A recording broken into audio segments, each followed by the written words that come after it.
C'est parti. Boker Tov, Beshem Hashem, Naaseh Venaslach. Boker Tov, Boker Tov, Boker Tov. Be'ezrat Hashem, Beshem Hashem, Naaseh Venaslach, comme je le disais. Le 5 Nissan, dit Henri. Tunisien. Un jour tunisien, le 5. Et pour le 25, bien entendu, du mois de Et demain matin, le magasin Big mars. C'est depuis. Be'ezrat Hashem. Aujourd'hui, on étudiera les lois sur Pessah, mais avec des midrashim un petit peu, on racontera un petit peu certaines questions. On verra des sujets à propos de celui qui vient en France ou ailleurs et qui vient faire les fêtes ici, comment ça se passe pour lui s'il compte faire ça à l'IA. Mais avant tout, un peu d'épices dans notre Torah qui donne du goût à tout ça. Ma'amarim shel Rabbeinu. Rabbi Nachman Breslev, surtout Taganalinu, Amen. Yonei Marshavot Tovot Baim al Yedei Vidouy, Shemidvadim Lifnei Tamidei Chachamim. Le fait de bonnes pensées naîtront à l'aveu des fautes que l'on exprime devant un Talmid Chacham. Un Talmid Chacham, et que tu lui dis au Talmid Chacham ce que tu as fait, et que lui, Be'ezrat Hashem, il te fera ton tikkun. Après cela, Be'ezrat Hashem, la personne a le mérite d'avoir de bonnes pensées. Ensuite, il dit Mi shemesaper ma'asiot she'yar'u letzadachem al yedei nimshechim lo machshavot tovot. Celui qui raconte des récits et entrer au tzadikim attirera sur lui de bonnes pensées. Le fait de parler des tzadikim, de raconter Be'ezrat Hashem de bonnes choses sur eux, automatiquement, Min Hashamayim itnu lo machshavot tovot, il aura de bonnes pensées. Avis aux amateurs. Voilà.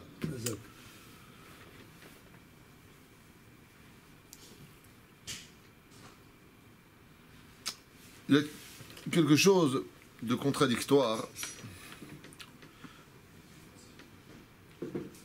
pendant Pessah. La halakha nous dit qu'une personne se devra de mettre les plus beaux ustensiles pour la fête, ce qu'il y a de plus beau à la maison. Vous savez qu'on ne porte pas, en général, le métal le plus précieux, c'est l'or. Mais pour la table, on met surtout de l'argent, car l'or représente le din, l'argent représente le chesed. Alors on met des beaux couverts. Et tout cela pourquoi?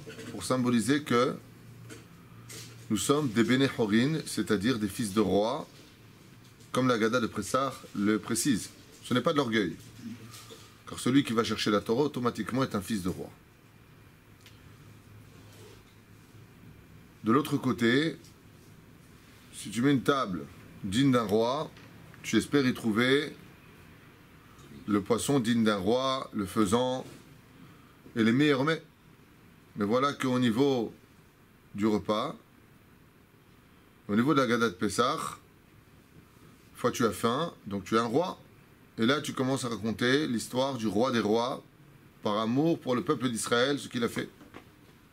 Comme vous le savez, au mois de Pessah, le mois de Nissan, la fête de Nissan exprime le contact avec le Créateur du monde dans l'amour. Et à Tishrei, puisque c'est une mahloket entre Rabbi Eliezer et Rabbi Yoshua, quand est-ce que le monde a été créé, eh bien, au mois de Tishrei, c'est un contact que nous avons avec le Créateur du monde qui est basé sur la crainte de Dieu. Donc nous avons Pessah qui représente l'amour entre l'homme et son Créateur, le Créateur et l'homme. Et à Tishrei, nous avons Yamim Noraim, les jours durs. Quand on met la table et qu'on a de l'amour et qu'on vérifie les aliments que Dieu doit nous donner, ça va pas. Pourquoi? On mange de la matzah. Comment on appelle la matzah? Lechem, Roni, le pain du pauvre.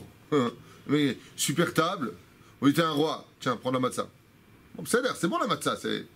Ouais. Mais de l'autre côté, c'est pas possible. Ça s'appelle Lechem Oni. Ensuite, on dit tiens, prends du maror. Du maror? Pourquoi? Maror, ça veut dire la mer. Prends de l'amertume. Et mets-le dans le haroset. Et ça rappelle quoi le haroset? Le tit, c'est-à-dire le ciment que l'on mettait entre les pierres. On ne comprend plus rien. Il y a une espèce de problème, de contradiction. Parce que si tu mets une belle table de roi, tu t'attendras à un mets de roi. Alors bien sûr, au deuxième degré, une fois qu'on a fini de faire le seder de la Haggadah de Pessah, on mange après du poisson et on mange de la viande, Be'ezrat Hashem, et on consomme ce qu'on a consommé, Kol Echad, les filles d'Argato Malato, sans bien entendu avoir oublié toutes les familles qui, eux, n'ont pas de quoi faire Pessah. J'étais en train de lire une katava tout à l'heure de gens qui ont pour Pessah des bonbons à manger. Ils sont en train de regarder dans leur tiroir qu'est-ce qu'il y a comme bonbons cachés à le Pessah. C'est tout ce qu'ils pourront manger. Alors bien entendu, grâce à Dieu, Am Israël, Kedoshim, Veteorim, Rahmanim, le peuple d'Israël s'inquiète, chacun il s'occupe de sa famille, chacun il s'occupe. C'est pour ça qu'on va faire le supermarché pour Bezrat Hashem, faire une liste des gens les plus nécessiteux, pas n'importe qui, les plus pauvres pourront Bezrat Hashem, avec l'aide d'Hachem qu'on réussisse, amen. C'est très très très difficile, je vous le dis. On s'est lancé dans quelque chose de très difficile, et c'est là où il y a de la boue et du contact avec la pierre qu'il y a des diamants derrière. C'est une mitzvah qui est extrêmement forte. Hier, une journaliste m'a appelé en me posant la question, mais dans quel intérêt vous faites ça? Vous vous êtes mis une grande responsabilité sur le dos. Et je lui ai répondu, le monde tient sur 3 piliers, l'étude de la Torah, Baruch Hashem, il y en a ici, la prière, Baruch Hashem, je pense qu'on a une des meilleures adresses pour cela, et le chesed. C'est tout ce qui faire un chesed de grande envergure, et ainsi donc on aura créé, Bezrat Hashem, les 3 amoudim, les 3 piliers. Mais comme vous savez le proverbe, le monde tient sur l'étude de la Torah, la prière et les bonnes œuvres, mais l'argent le fait tourner. La moudim il tourne grâce à l'argent. Bezrat Hashem, Shiniske, la Gdil Torah ou la Adira. Tov. Alors, il y a 2 réponses à cela. Même si vous les connaissez, je le dirai pour ceux qui ne connaissent pas. Je vais vous raconter 2 métaphores à cela. La première, pourquoi Bémet on a une table de roi et que de l'autre côté, on rappelle ce que nous avons consommé en Égypte, ce que nous avons vécu en Égypte. La réponse est très simple. C'est que... Non, Yeshli Todarabat, c'est quel mitzvot? La réponse est très simple. C'est que on raconte comme ça l'histoire d'un roi qui avait décidé d'aller à la chasse et qui avait réservé une énorme forêt pour ses loisirs et plaisirs personnels. Et voilà qu'en allant chasser avec ses soldats, ils sont tombés sur un berger avec son troupeau qui faisait paître comme ça ses animaux. Et les soldats ont voulu le mettre à mort en disant « Mais comment, la forêt est réservée et toi tu te promènes ici ?» Alors il a répondu « Ne me tuez pas, je ne savais pas, on ne me l'a pas dit. » Alors le roi s'approcha avec son cheval et lui a dit « Tu sais pas voir juste devant l'entrée de la forêt là-bas que c'est strictement interdit ?» Il lui a dit « Non, je suis désolé, on m'a jamais appris à lire, j'ai jamais été à l'école. Mon père m'a placé comme ça dans ce travail de berger avec des moutons et je ne sais pas lire. » Le roi, quand il a entendu ça, il a remarqué qu'il était sympathique. Alors il est descendu de son cheval et puis il a fait quelques pas avec lui. Il lui dit « Tu sais peut-être pas lire, mais je vois que tu mènes à bien ta mission, tes moutons sont bien cadrés. » Il dit « Ça, je sais faire. » Il commence un petit peu à parler avec lui de nature. Il se rend compte petit à petit que ce personnage-là est beaucoup plus fort, son potentiel beaucoup plus élevé que ce que lui-même, le berger, ne pouvait penser. Et le roi s'est lié comme ça d'amitié avec lui. Il l'a ramené au château. Et voilà qu'après un certain temps, il lui a pris un prof privé, il a commencé à lui apprendre à lire. Ensuite, il lui a appris les lois du royaume. Et il en a fait son conseiller principal. Quelques temps plus tard, est mort le ministre des Finances du roi, et le roi, sans aucune hésitation, l'a nommé, ce berger-là, ministre des Trésors du roi. Bien entendu, il a bien compris que ça n'a pas plu aux autres. Que c'est celui-là, d'où il sort, ce petit mohnen de rien du tout. Maintenant, c'est lui qui dirige le royaume du roi. Et ils ont commencé à critiquer et à faire du mal à ce berger, jusqu'au jour où ils ont enfin trouvé de quoi l'accuser. Ça y est, on le tient. Après avoir mené une enquête sur lui, Midbarer, c'est-à-dire, ils ont pu comprendre que tous les soirs et tous les matins, dans sa maison que lui avait donnée le roi, il s'enfermait en général 1 heure le matin et 1 heure le soir dans cette pièce. Il l'avait mise à l'épreuve en tapant à la pièce, en tapant à la pièce, en tapant à la pièce. Et voilà que n'ont pas réussi à ouvrir. Ils refusaient d'ouvrir. Alors ils sont partis voir le roi en lui disant « Celui que tu aimes tellement, dont tu as fait ton ami, celui que tu as nommé ministre de tous tes trésors, est un homme qui te vole de l'argent. » Le roi a dit « Vous savez de qui vous parlez? Cet homme est un homme tam, c'est un homme intègre. Ce n'est pas un voleur. » Et il leur a dit « Le roi, vous prenez un risque. Si vous avez raison, je le pends. Si vous avez tort, je vous pends. » ils étaient tellement sûrs d'eux qu'ils ont dit, alors que le roi nous suive et qu'il exige d'ouvrir sa cachette. Le roi est parti avec eux. Ils arrivent devant cette fameuse porte blindée. Ils tapent à la porte. Au nom du roi, ouvrez. Dans le pauvre berger à l'intérieur, quand il entend ça, il voit que cette fois, vraiment, il y a le roi. Il ouvre la porte, les lettres brera, et là, ils se précipitent tous à l'intérieur. Et qu'est-ce qu'il voit? 4 murs, vides. Il n'y a rien. Absolument. Même pas une chaise, même pas une table, rien.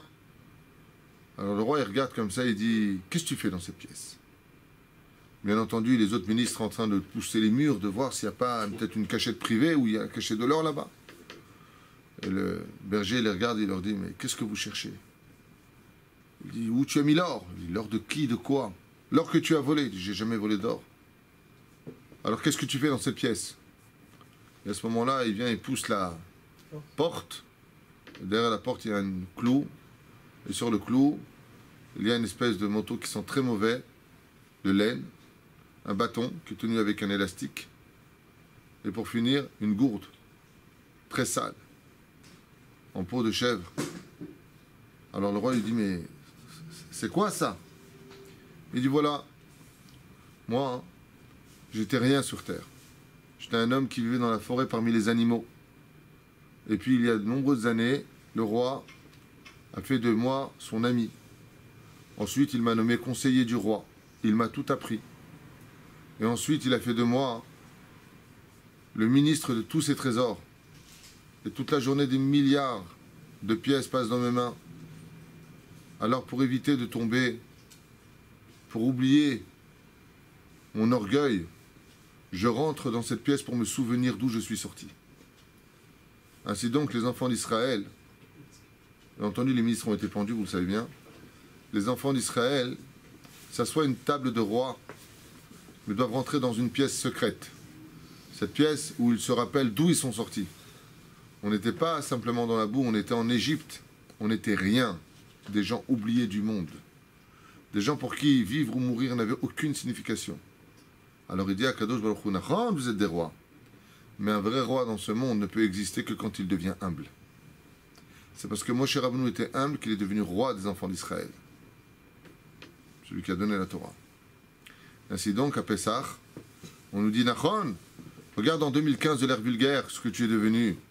Ta maison, tu as ta voiture, Baruch Hashem, tu as ton état, tu as ton armée, tu as ta police, tu as ton compte bancaire, tu as ta femme. Kol tov ve'yafeh. Aval, n'oublie pas ce que tu étais. Le roi des rois a fait de toi ton ami. Comme c'est marqué dans le Kiret Yamsouf dans la Torah, Parashat Beshalach, Yedidim Averouyam. Nous sommes passés dans la mer Rouge comme des amis de Dieu. Yedidim. Yad beyad. Main dans la main, nous sommes passés avec Hachem. Yedidim Averouyam. Alors il dit, le berger, tu as fait de moi ton ami, Aval. J'oublie pas de manger la matzah, qui me rappelle qui je suis. Je n'oublie pas de manger le maror, qui me rappelle ce qu'on m'a fait manger. Je n'oublie pas la haroset, qui me rappelle le plâtre que nous mettions entre les briques. On se souvient. Et de là, Bezrat Hashem, on pourra passer au poisson et à la viande. Avant de vivre comme un roi, rappelle-toi qui tu étais pour mieux savoir où tu vas demain. Ça, c'est le premier machal pour la question. La deuxième signification que l'on apporte, pourquoi Bezrat Hashem, on agit ainsi. Pourquoi est-ce que on met de la matzah, on rappelle tout ça. Il y a un très très beau machal que j'avais raconté déjà dans un siour il y a plusieurs, il y a, je crois 2 ans ou 1 an, je ne sais pas.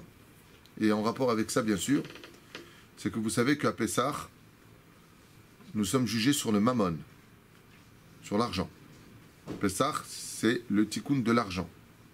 Il y a un très beau cours qu'on avait fait l'an dernier sur les Mahamarim de Rabbi Nachman de Breslev, à voir et à revoir. Vous savez combien vous avez de shiur l'an dernier sur Pessah, sur la Gada de Pessah sur Pessah? On va refaire Bli Neder cette année. Oh, c'est extraordinaire. Ils sont sur YouTube. Ils sont sur YouTube. Les shiurim, ils ne sont pas encore mis sur le nouveau site. Il y a peut-être, si je me souviens, 9 cours sur la Gada de Pessah. Beaucoup, beaucoup de cours. Où on décortique chaque mot, chaque phrase de la Gada de Pessah.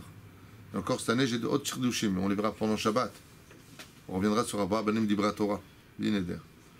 En tout cas, quoi qu'il advienne, il y a un deuxième machal qui dit pourquoi on a une table de roi. Et de l'autre côté, on rappelle des choses qui rappellent l'Égypte. Ayama, c'est toujours cette même image, métaphore, parabole, appelez-le comme vous voulez, de ce roi qui était extrêmement fort, extrêmement beau, extrêmement riche, bonne santé, qui avait tout sur terre sauf une chose, une femme. Il cherchait sa femme.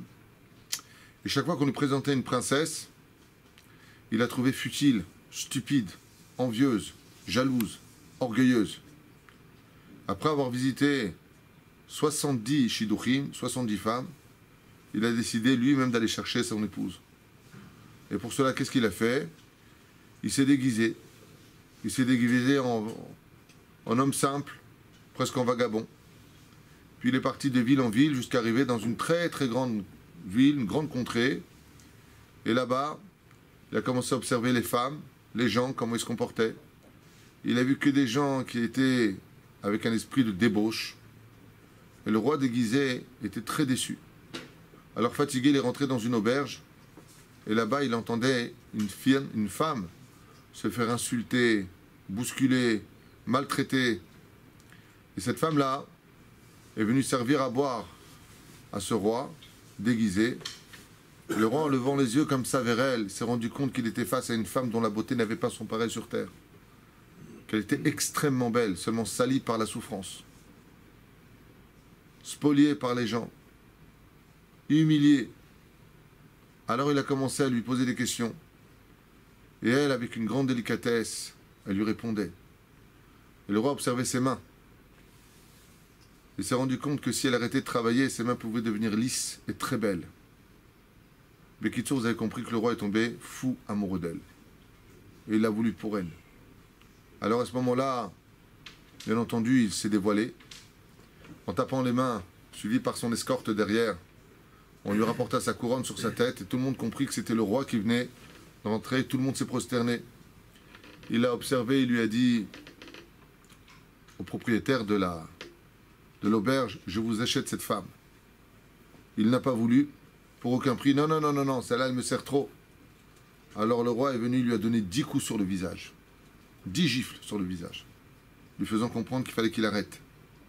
Il lui a cassé tout son bar, en disant, ne refuse pas un roi. Moi, je t'ai proposé de l'or, de l'argent. Ainsi donc, tu te comportes, il lui a tout cassé.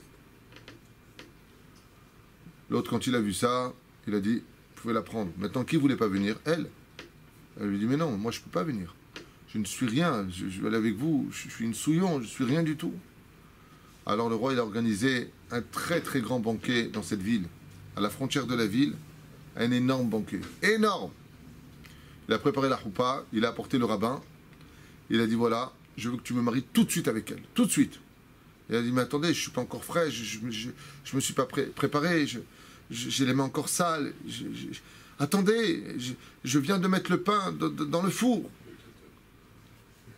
Le roi était tellement pressé de la prendre, tellement pressé d'aller avec elle, tellement pressé de l'embrasser, qu'il est parti lui-même chercher le pain dans le four, alors qu'il n'avait pas encore levé, et il l'a mis sur toutes les tables. Il lui a dit, mais non, mais le pain, il n'a pas levé, le pain, il est dur. Attendez. Le roi lui dit, je suis trop amoureux de toi. Alors qu'Allah lui a dit, alors rentrez sous la choupa, j'arrive. Qu'est-ce qu'elle a fait? Elle a pris une matzah, elle l'a cassée en deux, elle a mis sous son aile ici, elle est rentrée sous la choupa. Et ils se sont mariés. Ils se sont mariés, le roi l'a levée dans ses bras et a fait d'elle la plus belle des reines. Seulement voilà, vous savez le proverbe, l'amour rend aveugle, le mariage rend la vue.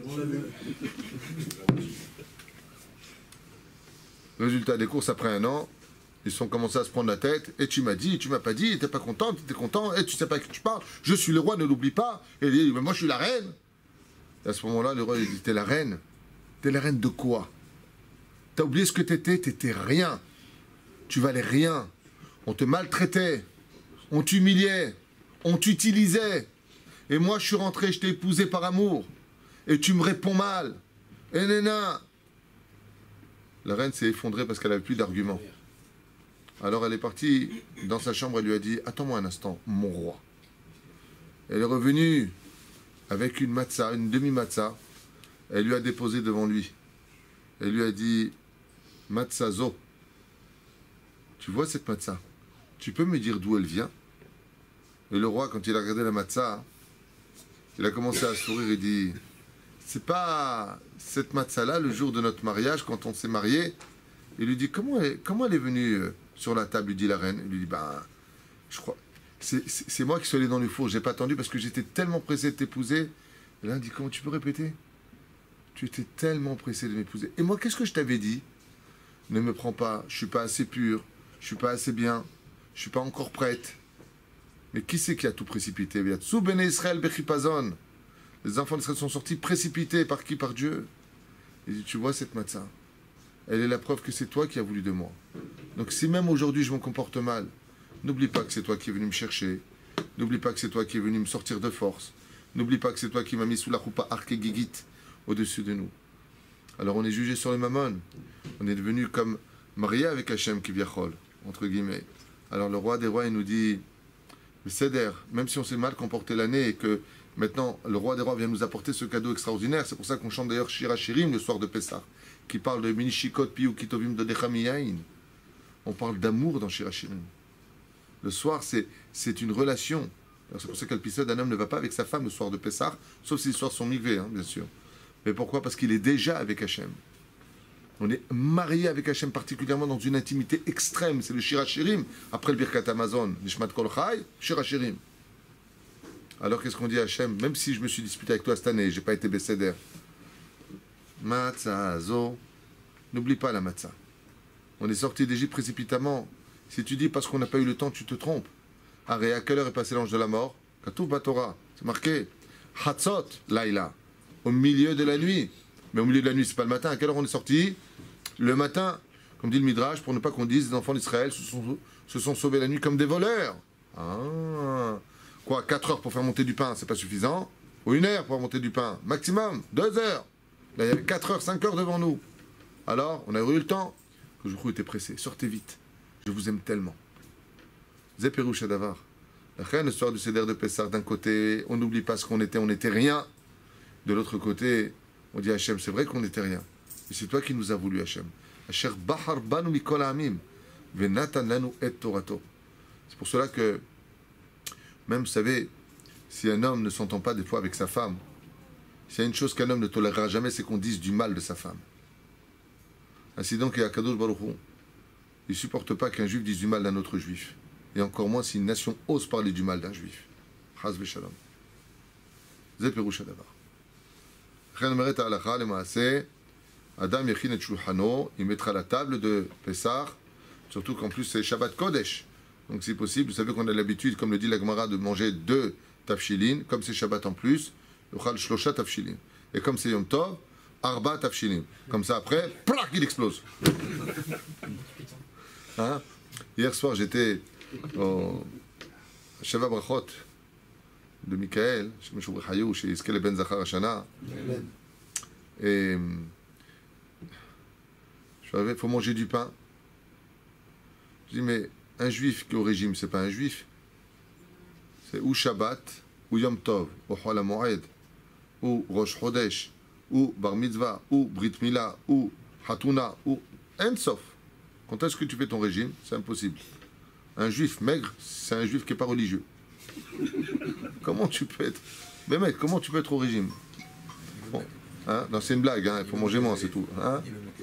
L'homme est kabbalédé. Mehirat, Hametz et Goy. Alors juste avant de rentrer maintenant dans la halachot, j'aimerais rappeler 2 halachot, avant d'arriver sur ceux, celle que j'ai dit ce matin pendant la prière de Shacharit, après vérification longue sur ce sujet-là. Toute personne qui vient faire Pessah en Eretz Israël, toute personne qui vient faire Pessah en Eretz Israël, fait 2 jours.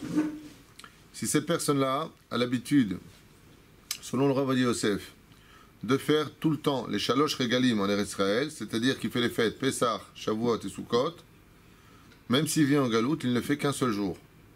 Il faut qu'il y ait un appartement aussi. C'est Yeshua Milismor. De l'autre côté, même s'il a son appartement ici, et il ne fait pas Shalosh Regalim, et il vit en France, il fait 2 jours. C'est ça? On va vous dire. Si vous avez le contraire dans les mains, donnez-le-moi, je ne veux qu'apprendre. Moi, je n'ai pas lu comme ça. De l'autre côté, comme c'est marqué dans le Kaf HaHaim, si une personne compte faire sa Aliyah au mois d'août, et qu'il vient pour Pessah en Eretz Israël, après on aurait pu penser que comme il a une date dans les mains, et que c'est qu'une question de technique maintenant, puisqu'il va retourner en Chutz La'aretz, le Kaf HaChaim, il dit Afilou, She'amar Bisfatav. Il aurait dit avec sa bouche maintenant je fais ma alia et je vis maintenant en Eretz Israël. Je retourne en Turquie ou en France ou aux États-Unis chercher mes affaires et je reviens. Kol Hod, chez le Yeshev, définitivement en Eretz Israël, Yaseh Yomaim. Tant qu'il ne vit pas en Eretz Israël, il fera toujours 2 jours. Pourquoi? Parce que qui te dit que quand tu vas retourner là-bas, et c'est souvent comme ça, vous avez remarqué, chaque fois quelqu'un est au chômage, il est à la panime, ça ne va pas du tout en France, aux États-Unis ou ailleurs, il ne trouve pas de travail, il n'a plus rien à perdre, il veut monter en Eretz Israël, ce n'est pas la raison pour laquelle on doit monter. La semaine où il part, on va lui proposer le poste du poste de tous les postes que même dans les rêves, il n'aurait pas demandé. Toujours pareil. Le Yetzer Hara, il t'offre toujours un plateau pour que tu restes en galoute. Alors, étant donné, et j'ai eu un cas comme ça, quelqu'un de Los Angeles qui devait venir en Israël, on lui a proposé une association et il est resté. Même s'il compte faire ça, qu'il a une date de départ et qu'il a les billets dans les mains, s'il vient à Pessah pendant en Eretz Israël, il fera 2 jours, tant qu'il n'est pas venu définitivement ici. Le Péroucha d'abord. Première halakha.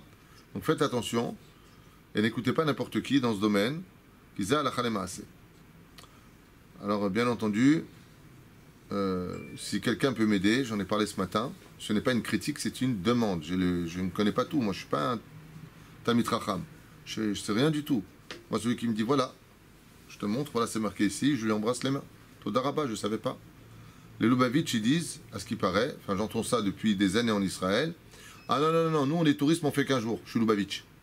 S'il vous plaît, montrez-moi où le Rabbi a écrit ça, ou alors le Admour Hazaken ou Shulchan Aruch, vous me le montrez, je baisse la tête. L'Admour Hazaken ou le Rabbi sont des références, montrez-moi où est-ce que c'est marqué. Il y a beaucoup de gens qui disent des choses, nous, on a besoin de voir ce que vous dites. Ce que tu penses ne m'intéresse pas, et ce que je pense ne doit pas vous intéresser. Mais si ce que je pense est référencé, ça doit vous intéresser. Donc ne vous vexez pas, juste vous me montrez depuis quand celui qui vient touriste en Israël, il fait qu'1 jour. Où est-ce que c'est marqué? Montrez-le-moi. Vanis Mahmeod, je serai très heureux. S'il vous plaît, rendez-moi ce service. Pour que ce soit clair, là on parle de gens mariés. Alors, bien sûr qu'on parle de gens mariés et même de gens ravak. Toi, tu fais allusion à ce que dit le Rav Ovadia à propos d'un ravak qui est en yeshiva, un célibataire. Il dit, étant donné que dans ce monde-là, peut-être qu'il risquerait de rencontrer, avec l'aide d'Hachem, Sakala, alors il pourra rester ici. C'est-à-dire, zéouzé. Mais s'il a sa fiancée en galoute, Badaï Shelo.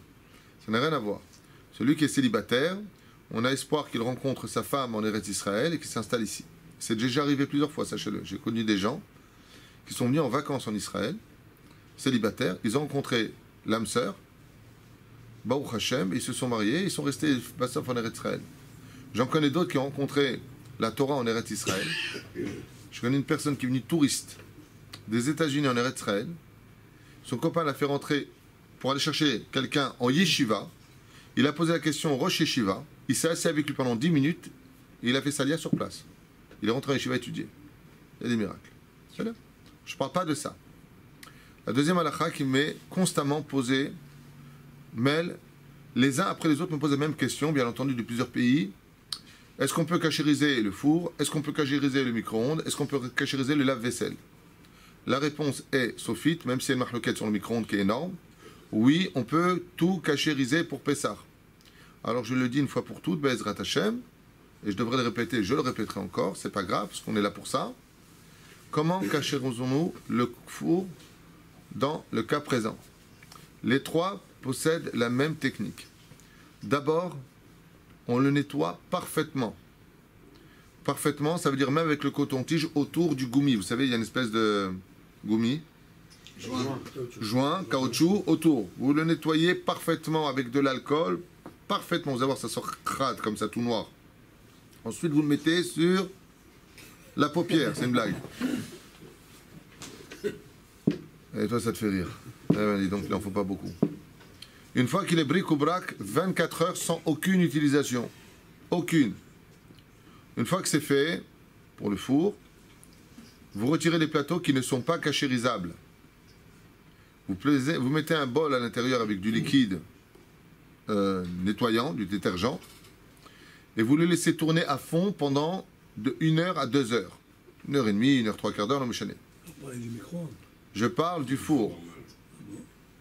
Les plateaux ne sont pas cachérisables. Celui qui a un four pyrolyse, pareil, même procédé. Il le nettoie 24 heures et il le laisse tourner.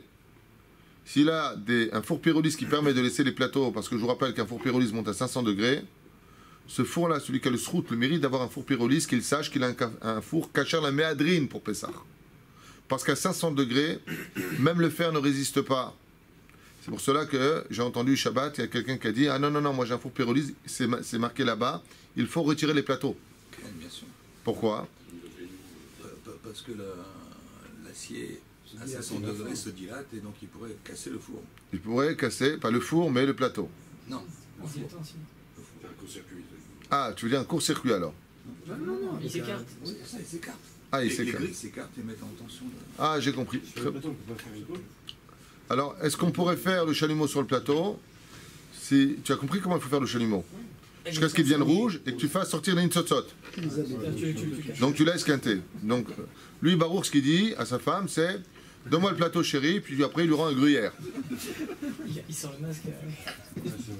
D'accord? Non, c'est pas cachérisable. Le micro-ondes, c'est un autre. Il y a des grilles, ils vendent des petites grilles pour pas grand-chose. C'est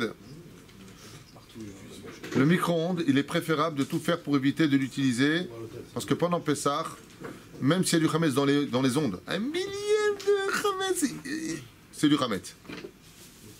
La reine, tout celui qui peut éviter d'utiliser le micro-ondes, le fera. Celui qui a les moyens, avec l'aide d'Hachem, il achète un micro-ondes une fois pour toutes pour Pessah. Il le met dans la boîte, c'est pas compliqué. Il y en a plein qui font ça aujourd'hui. Ils ont le micro-ondes de Pessah, le koum-koum de Pessah, même si tout ça c'est facilement cachérisable. Même procédé, tu le nettoies 24 heures, tu laisses tourner à fond, trac, trac, trac, nigmar asipour. Seulement attention, pour le micro-ondes, utilisation pour Pessah, quoi que tu mettes dedans, tu es obligé de mettre 2 kisouim hermétiques. C'est-à-dire, tu mets une boîte dans une boîte, ou alors 2 sacs complètement fermés, et alors là, tu pourras l'utiliser, pour ne pas que les ondes pénètrent la nourriture. Donc si tu as ta nourriture dans une boîte, elle est hermétique, tu mets encore un plastique dessus et tu le mets à l'intérieur. Pour le lave-vaisselle, même chose. Tu le nettoies parfaitement, le gommier et surtout le filtre. Tu fais très attention. Ensuite, tu le laisses tourner de 1 heure à 2 heures au maximum vide, avec le produit bien sûr à l'intérieur, et il est caché à Pessah sans aucun problème. Voilà. Dans ce domaine-là, vous avez des questions? Pas de... Pour la vaisselle, il va besoin d'attendre 24 heures. Non, il n'y a pas besoin d'attendre 24 heures pour la vaisselle. C'est juste pour les micro-ondes et pour le four. C'est là.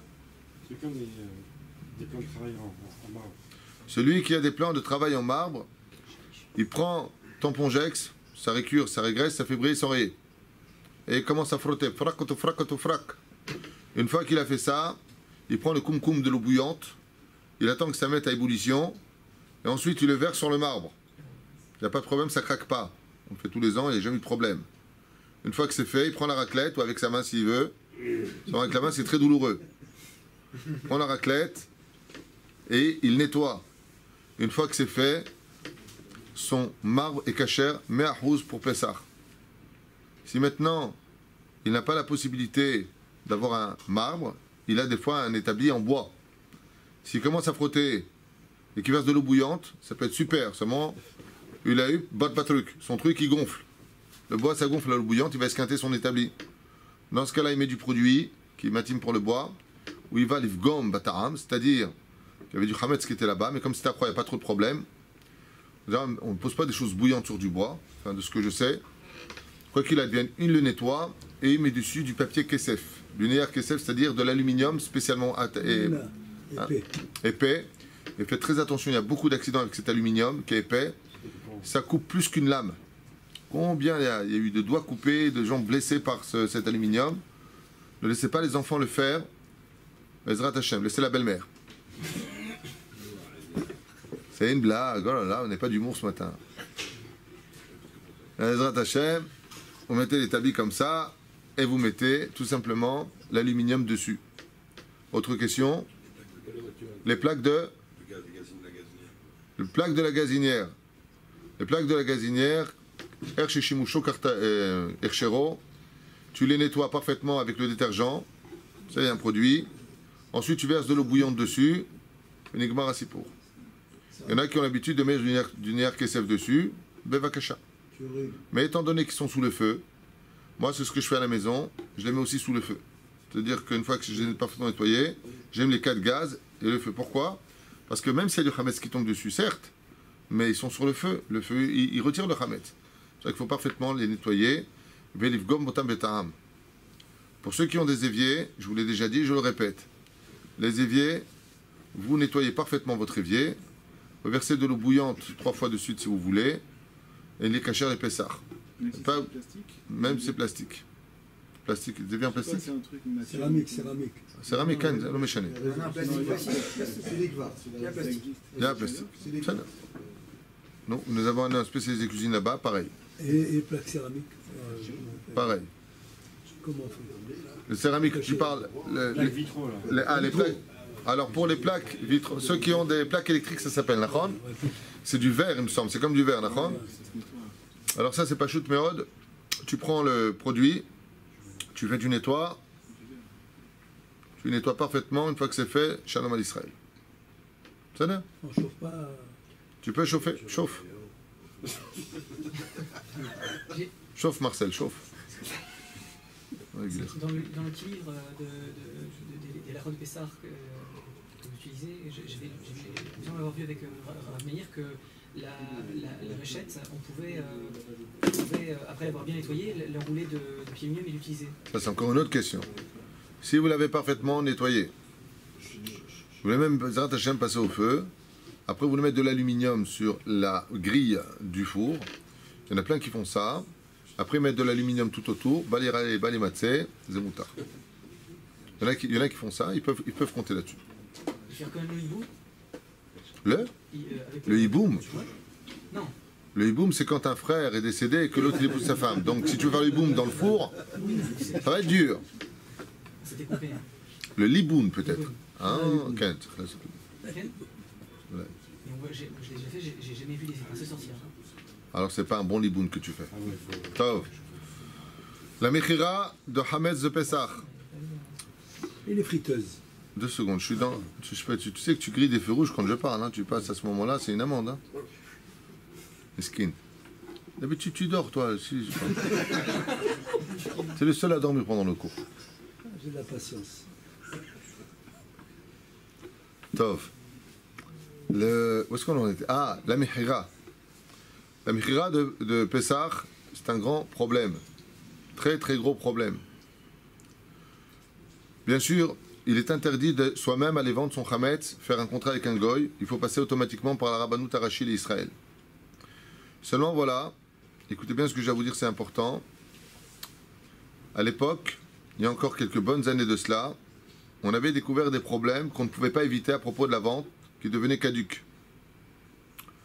Dans les supermarchés, à peu près 3 jours avant la fête de Pessah, vous avez remarqué que le chametz est placé il reste sur place, et il est placé et on met une espèce de papier dessus, du journal ou des bâches, c'est le mot que je cherchais à dire. Et dessus c'est marqué de loin, une fois tous les 10 mètres, kacher les Pessah, vendu chametz. C'est-à-dire. Seulement, alors bien entendu, après c'est rapporté à la Rabbanout Arashi, et le non-juif achète en partie le chametz. Il l'achète en partie. Sur ce, quand les gens y viennent, il achète en partie, et après il devra compléter le reste, sur la vente du chametz. Au moment où sort la fête de Pessah, à la seconde où nous on dit Atahonantanu, la Rabbanout rachète immédiatement le chametz qui a été vendu. Donc cette vente-là, déjà qu'elle est discutable, mais elle est valable, il n'y a pas de problème. Là où les gens ne le savent pas et tombent dans des pièges qui sont extrêmement graves, c'est qu'il y a aussi des non-juifs qui rentrent dans le supermarché. Et eux, qu'est-ce qu'ils font? Ils mettent la main sous la bâche et ils veulent acheter une bière. Quand ils arrivent à la caisse, c'est pas non plus forcément des juifs qui sont derrière. Ou alors ce sont des juifs. Et le mec, il arrive avec une croix sur lui, et il lui pose le paquet de bière, il va acheter de la bière. Bah, je suis pas juif.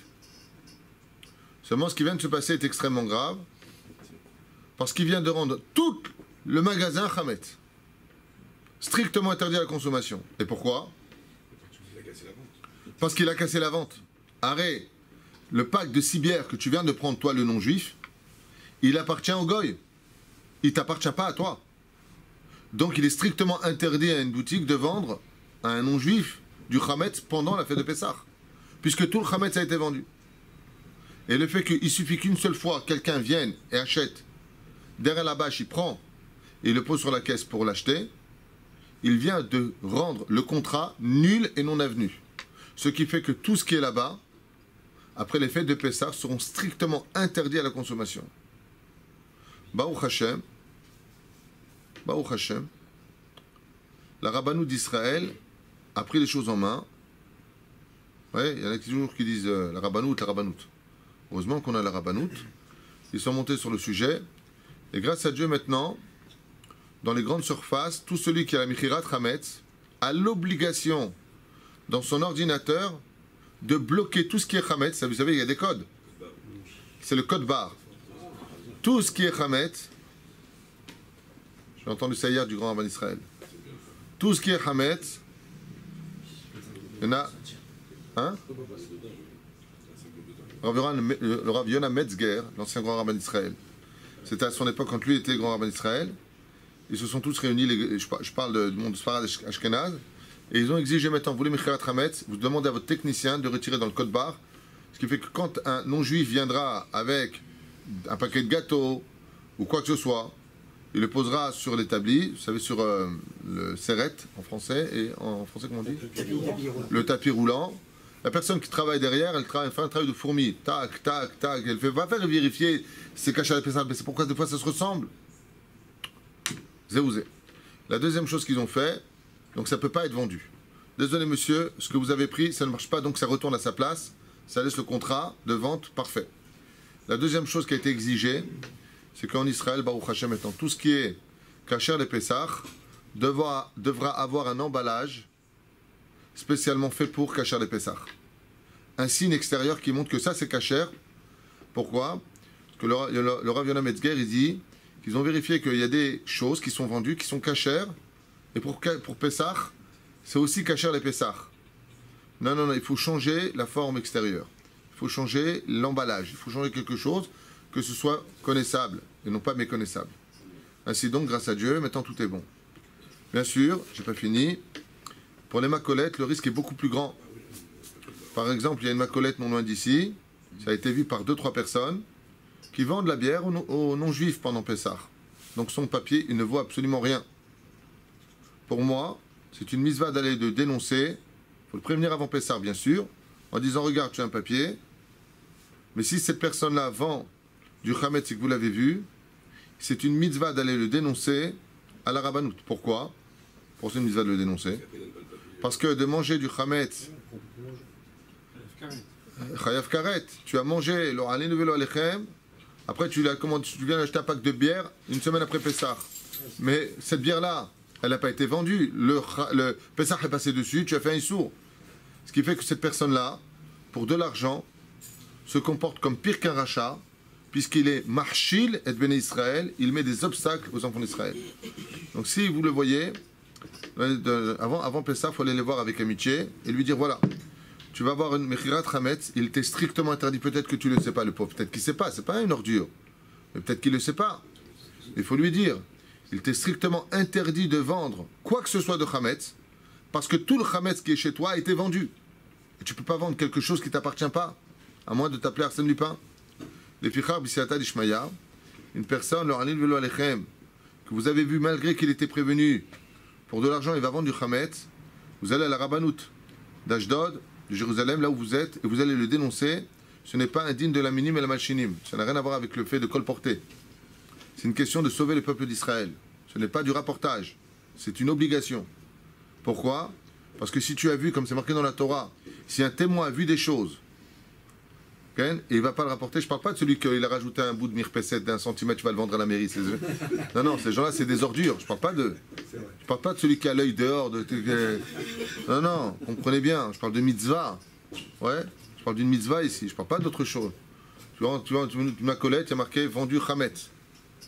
Le mec, il vient et te vend à 2 Russes 2 packs de bière. Je dis, attends, mais le Hametz, il a été vendu à un goy. Qu'est-ce que tu lui vends? Ça veut dire que si tu lui vends, tu as annulé ton contrat, donc toute ta boutique, elle est Hametz. Dans ce cas-là, il faut lui dire, Habibi, avant Pessah, on a vu que tu avais vendu du Hametz. Alta Etse, ne refais plus ça. Si la personne recommence et vous le voyez, vous allez voir le Rav Suissa, il dit voilà, je suis témoin, cette personne a vendu son Hametz. Il lui retire tout de suite le papier de vendu Hametz, comme ça les gens ils savent que ici le Hametz n'a pas été vendu. Comment on peut être témoin tout seul? Il faut être deux, hein? On peut aller voir. Ok. Ça va. C'est pas, moi il n'y a pas pire au monde que quelqu'un qui va rapporter, Chaz v'Shalom. Et c'est interdit. Celui qui est rapporteur dans ce monde, c'est pire du Lachon Hara, Chaz v'Shalom. C'est une mitzvah. Ah bah là c'est une mitzvah. Ça va. C'est pas la même chose. C'est une mitzvah. Je ne parle pas d'autre chose. Okay? Faites très attention de ne pas tout confondre. Veza Inyan.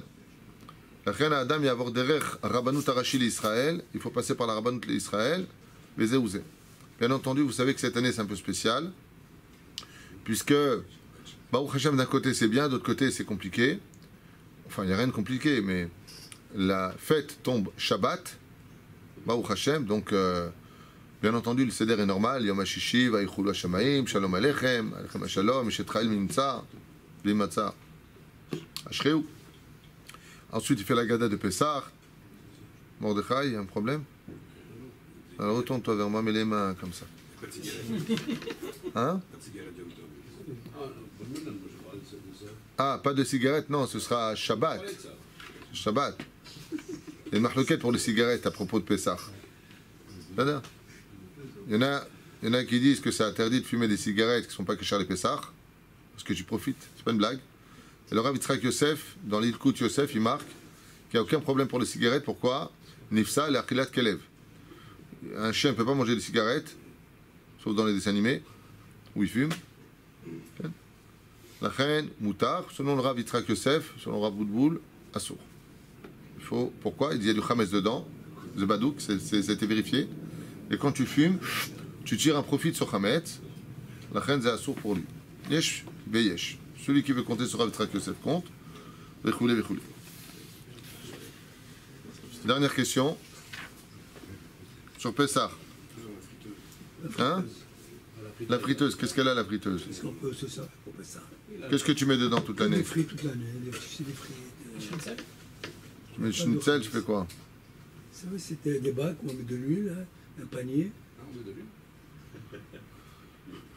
Quoi, on met de l'huile? Mais c'est ton frère celui-là. Faites ça en équipe. Toi aussi, tu dors d'habitude dans le cours. Qu'est-ce que tu veux, hein? Top. La réponse est ça. Allô? Tu nettoies? Allô? Henri, je suis là. Tu poses la question friteuse? Agala. C'est là. Tu prends ton. Pourquoi? C'est dans l'huile. Ouais, je mets de l'eau à la place de l'huile, je fais bouillir. C'est ça, la gala. Non, tu prends tout ça, tu le mets dans la agala. Mais c'est électrique. Mais non. Tu prends le panier là où tu mets l'huile. Ah, le panier, ah ouais. Le truc là, comment ça s'appelle? Panier. Non, mais il n'y a pas que le panier, il y a aussi. Le bac. Le bac. Tu prends le bac, tu l'enlèves et tu le mets là-bas. Il peut ne pas se retirer. Ouais, il peut ne pas se retirer. Pas en gros. Le bac, il peut ne pas se retirer. Les aliments, Attendez un instant, quoi? quand on a commencé à acheter les produits de Pessah, il y a des. Sur les étiquettes, derrière c'est marqué local El Pessah. Ils ont rajouté une étiquette et maintenant c'est caché El Pessah. Il y a une explication Ah, à ça. c'est parce que c'est. Non, si c'est local El Pessah, ça veut dire qu'ils ont fait attention qu'il y avait du Hametz. Mais après ils ont rajouté une bannière. Alors moi j'ai travaillé, lui il dit, il y a des moments c'est marqué sur le produit même, l'étiquette originelle du produit c'est marqué, pas Kachar le Pessah c'est marqué? Exactement. Ou Local El Pessah. Local El Pessah. Ah, ça ne comprend pas pour Pessah, et l'autre côté on te met un tampon extérieur sur lequel il y a marqué Kachar le Pessah. Alors, je suis très embêté de répondre à ta question, mais j'ai travaillé dans une macolette il y a très longtemps, et très souvent ceux qui mettent Kachar le Pessah ce sont les patrons eux-mêmes. Enfin, les ouvriers du patron, dans le lieu où ils travaillent, comme en France. Je travaillais en France dans un supermarché, Kacher, à une période de très très très longtemps. On avait un rouleau qui nous était donné, on mettait Kacher les Pessah. Mais l'inspecteur nous disait sur quoi le mettre. Par exemple, chez Ligel, où je travaillais avec ma mère à Belleville, que Dieu bénisse ma mère, bonne santé, Mitoch Ar Bnot Israël, parce qu'elle fête son anniversaire dans 2 jours. 120 ans. En bonne santé. 120 ans, en bonne santé. C'est ce qu'on dit à quelqu'un qui fête ses 120 ans. Bonne journée. Bonne journée. Bonne journée. Après, c'est fini. Je me rappelle une fois, mon fils, On lui avait fait croire que papy, il fêtait ses 120 ans. Il nous a dit quoi, il va mourir demain? Le pauvre. Tov, où est-ce qu'on en était? Oui. Dans ce cas-là, si vous avez des tampons, alors nous, chez Ligel, oui, ben, l'inspecteur nous disait ça, oui, ça, oui, ça, oui, on avait la liste, et donc on les mettait, on était honnête, on n'a jamais mis un truc de nous-mêmes. C'est moi qui m'en occupais très souvent. Aval, et Choliot, que si sur la boîte originale c'est marqué Lo Pesach, Lo Liknot. Sinon, vous faites comme moi. Je parle de Khepra comme on sait, ou sur des bambas, de Oshera, de tout ça. Ça a été derrière le Kolel et devant. Tu fais comme moi. Derrière marqué Lo Kolel Pesach, d'un coup on te met une étiquette à un truc orange, caché les Pesach. D'accord? Un truc qui a été un autocollant collé. On est bien d'accord. Tu fais comme moi. Qu'est-ce que je fais moi à chaque fois? Eh bien, ça marche très bien. Tu es tranquille.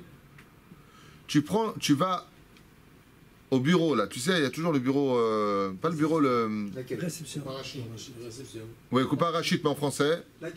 L'accueil, la coupa principale. La caisse principale. Là-bas, tu fais comme moi. Je fais ça chaque fois que j'ai un doute dans quoi que ce soit. Je demande le numéro du mashgiach, responsable de telle et telle chose. Laisse-moi de finir. Sur place, il me le donne. Il ne me donne pas le numéro. Il l'appelle. Un client veut vous parler. Et je lui pose la question et je lui dis voilà, il y a tel et tel produit, d'accord? Il y a telle et telle chose. Souvent, je fais ça pour les légumes. Est-ce que c'est Mehoussar? Est-ce que le masser a été fait? Est-ce que c'est... Et j'ai mes réponses par la personne qui l'a fait lui-même. Monsieur, il n'y a aucun problème. Israël. Les produits, nous avons nous-mêmes apportés, il n'y a aucun problème. Ce sont des produits qui sont cachés à l'Épessar. On n'a pas eu le temps de refaire, par exemple, on a trop livré. C'est nous-mêmes qui avons donné cachés à l'Épessar pour les bambas. Tu as eu ta réponse. Il est Matov Manaïm. Tu fais ton enquête. C'est ce que j'ai souvent expliqué. Je finirai avec ça pour aujourd'hui. Quand vous voulez vivre comme un juif dans votre vie de tous les jours, faites comme si vous allez acheter un diamant. Quand vous achetez un diamant, qu'est-ce que vous faites? Combien coûte le diamant? Est-ce qu'il est pur? 54 000 shekels. Ok, j'achète? Non. Il y a A, B, C, D, E, F dans les diamants. Il y a des degrés. C'est quel? Ah, c'est un F? Ouh, très bien. Combien de carats? Ok. Combien il est? Patati patata. Est-ce qu'on peut le rendre comme ça? On peut... Baba, quand tu viens que tu achètes quelque chose qui a de la valeur à tes yeux, tu fais ton enquête. Faites vos enquêtes. Pas shoot. Moi, quand je rentre quelque part, j'ai un doute. Je ne parle pas avec le patron. Le patron, j'ai confiance en lui. Lui-même, il n'a pas confiance en lui-même. C'est pas lui qui m'intéresse. C'est le responsable. Et ça m'est déjà arrivé d'appeler le mashgiach qui m'a dit écoutez, sur ce, ça fait que vous êtes Koji Haredi. Il m'a dit Tachnir. Moi, je suis Haredi, je fais attention. Il m'a dit ne prends pas. Et il m'a marqué dessus, c'est pas nous qui l'avons donné. Normalement, la personne qui l'a fait, c'est bon. C'est compliqué. Pourquoi? Parce que même dans les halachot, il y a des mahlokot. Les halachot, il y a plein de mahlokot. Il y a plein de conflits. Un rabbi dit comme ça, l'autre dit comme ça. Mais ça, c'est valable pour les ashkenazim, c'est pas valable pour les sfaradim. Ça, c'est valable pour les sfaradim, c'est pas valable pour les ashkenazim. Il y a beaucoup de mahlokot. C'est péroucha d'abord. La reine, si tu trouves des choses comme les bambas, des fois la série qui vont sortir, elle a déjà été livrée, ils n'ont pas eu le temps de faire le nouveau papier Kachar le Pessar originel, ils vont te mettre dessus une étiquette.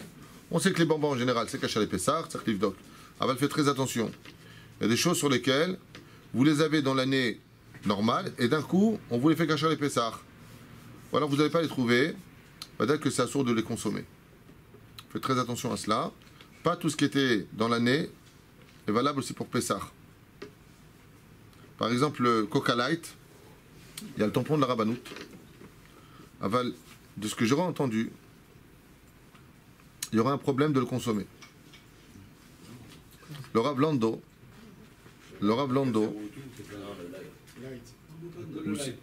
juste un instant, laissez-moi juste finir. Le Rav Lando, sachez-le, c'est le seul personnage sur le globe de la Terre à connaître le secret de fabrication du Coca-Cola. C'est le seul à qui le patron de Coca-Cola a accepté de donner sa recette. C'est un homme pieux et ils lui ont fait confiance. C'est pour ça que vous avez le tampon Badatz. Il y a une grande différence entre les uns et les autres. Je vais vous dire en deux mots ce qui se passe. Badatz, pourquoi on mange Badatz, nous? Parce que Badatz ne mettra jamais sans tampon sans connaître le secret de fabrication des bonbons, de ceci et de cela. Lui, il confirme, il a travaillé là-dedans.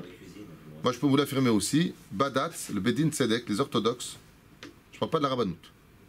Le Bedin Tzedek, tu veux leur tampon Badatz dessus, ils veulent savoir quels sont les émulsifiants.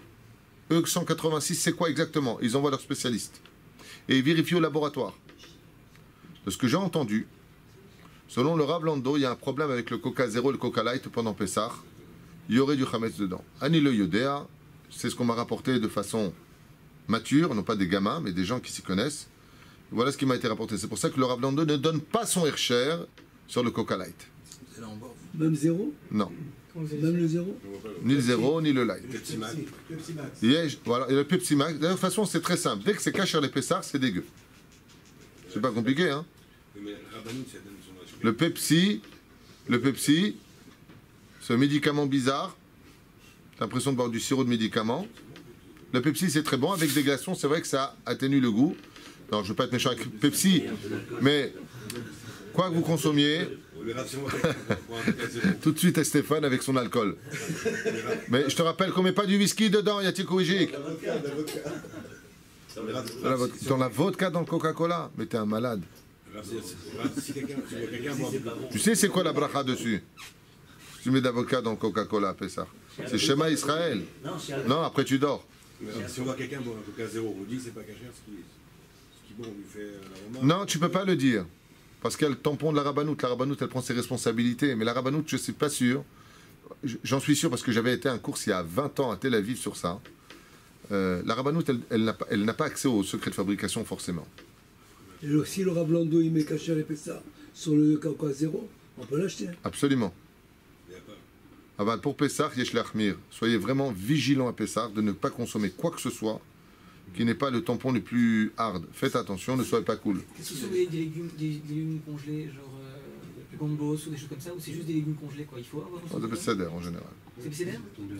Qu'est-ce que vous allez Kitniot, boire? hein? Qu'est-ce que vous allez boire? Qu'est-ce que je vais boire? Moi, je ne sais pas de ce que je vais boire, moi. Non, c'est vrai que vous allez être sevré pendant une semaine. Qu'est-ce que je vais boire, moi? Du sirop comme tous les ans. En général, je prends du sirop. Du sirop? Non, pas de l'orgeat. T'es fou, toi, l'orgeat, c'est très très bon, mais...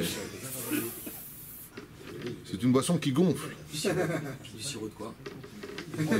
Bon, voilà, on va vous laisser. Adam veut savoir qu'est-ce que je bois absolument, le sirop de quoi? C'est vraiment, même les Chabahaim. C'est un secret, c'est pas un secret. Non, le sirop qui sera caché à l'épaisseur Badat, je le boirai, c'est tout. Ah, peu importe le parfum. Et surtout Dayet. L'anthésite, c'est pas caché à les Pessah. Hein. L'anthésite, c'est pas caché. Tu bois de l'anthésite, toi? Ça réglisse. Bah oui, l'anthésite, ça Même réglisse. dans l'eau. C'est Oranais, il n'y a que les Oranais qui boivent ça en général. Après un certain âge. Non, c'est vrai. Ah, et la bourra, Hein? La bourra, c'est caché à l'épaisseur. Ouais. C'est Oranais aussi. L'orgeat, c'est pas terrible. Oui. l'orgeat, c'est très bon avec le bouscoto. Vous avez dit oui? Vous avez dit oui ou non? Anilo Eder. Ah, vous buvez pas non plus de bourra pendant ça? Moi, je bois ni la bourra. Moi, je suis un homme bien inara. Nickel. Ni je bois, ni je fume. Chez. Et la dame Roth non plus? La dame. Arrête de rentrer dans toi. T'es quelle origine, toi, algérien? La dame Roth. Ne salis pas notre nourriture, s'il te plaît, avec ta prononciation, Anime Makesh. Dame Roth. Pas dame Roth. C'est pas caché à l'épaisseur, ça. Ou plutôt la boutargue, pour toi. La boutargue, c'est Kachar les Méadrines, et celui qu'on ne veut pas, il me la donne. Ah, c'est ça. Comment tu reconnais un Tunisien pendant Pessah en vacances? C'est très simple. Tu vois l'olive noire, la galette et la dame Hot avec un verre de bouha. C'est lui. Ah, donc on peut tout ça pendant Pessah, hein? Hein? Mais on doit, Je ne sais pas si la bouha c'est Kachar le Pessah, Remet Amito. C'est Kachar le Pessah, la bouha? Le café en capsule. Oui. Les métronates, là. C'est marqué, Yesh Kachar le Pessah. C'est marqué, ça vient avec le Non, Kachar. mais il faut que ça soit marqué. Oui, oui, oui. Tout ce qui est manufacturé, il faut que ça soit marqué. Tout ce qui est manufacturé, exactement, doit être marqué Kachar le Pessah. Soyez vigilants parce que vous savez, comme on l'a déjà dit et redit, re-redit, je finirai avec ça aujourd'hui, Rabotai. Tout celui qui fera très attention à Pessah de ne pas manger quoi que ce soit de Hametz, il ne faudra pas toute l'année. Comme on a fauté toute l'année, c'est qu'automatiquement, on a raté quelque chose à Pessah. Kol tout. Allez, bah.